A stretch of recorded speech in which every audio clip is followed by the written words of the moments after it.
Godina Harargee Lixaa bulchiinsa magaalaa Hirnaa ganda Duwwaa tokkoo fi Duwwaa lamaa keessatti waajjirri tajaajila poolisii hawaasaa hirmaannaa uummataa qarshii miiliyoona 1.300 waliin ijaaraman bakka qaamoleen nageenyaa fi jiraattonni argamanitti eebbifamaniiru. Hooggantuun waajjira poolisii bulchiinsa magaalaa Hirnaa Komaander Ittaantuu Maashoo Jeeyilaanii fi itti gaafatamtuun ijaarsa paartii magaalattii Adde Anaajii Muhammad nageenya keenya nutu eeggata jechuun hawaasa waajjira ijaaree isaaniif kenne galateeffataniiru.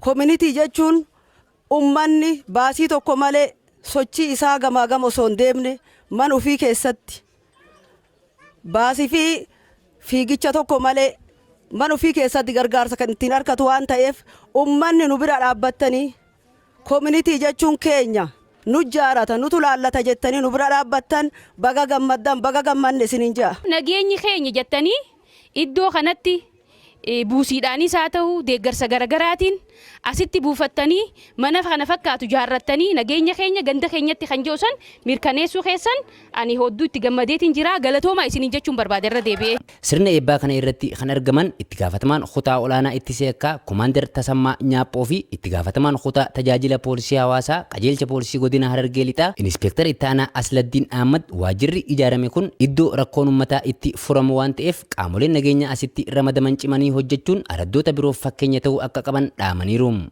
Akkuma har'aan tana waajjira kana asitti ijaarrattanii humna keessanii fi baasii mataa keessaniitiin as ijaarrattan kana waajjirri kun ka poolisii osoo hin taane keessanii jechuudha. Bakka tajaajila keessanii jechuudha.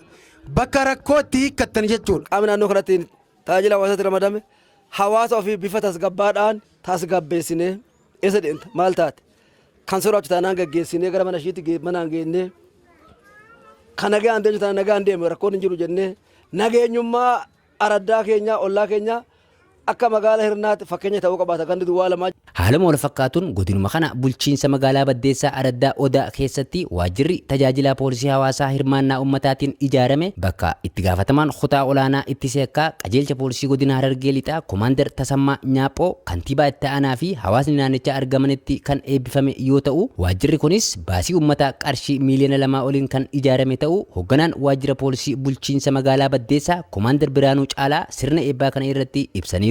Tajaajila keessatti argannu keessatti tajaajilamnu ni ijaarame jechuudhaan qarshii miiliyoona 2 ol irratti baasuudhaan hirmaannaa hawaasaatiin kan ijaarame ta'uu isaati.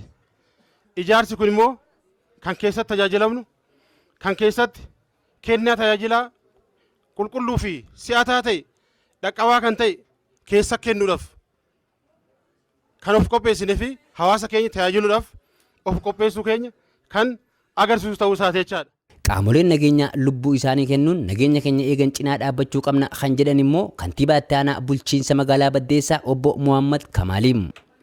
Keessumaa immoo qaama nageenyaa kayyoo rakkoon fedhe jiraate rakkoo san keessa dhaabbatee lubbuu isaa nuu kennu akka yoomiyyuu bira dhaabbannee lukkuu kenninuuf hadaraa imaanaan isiniin jechuu barbaadu. Sirna eebbaa kana irratti keessummaa kabajaa ta'uun kan argaman itti gaafatamaan kutaa olaanaa itti seekkaa qajeelcha poolisii godina Harargee Lixaa kan ta'an Komaander Tasammaa Nyaaphoo hawaasni magaalaa Baddeessaa yaaddoo nageenyaa tokko malee bobba'ee akka galuuf qaamoleen nageenyaa qindoominaan hojjechuu akka qaban dhaamaniiru.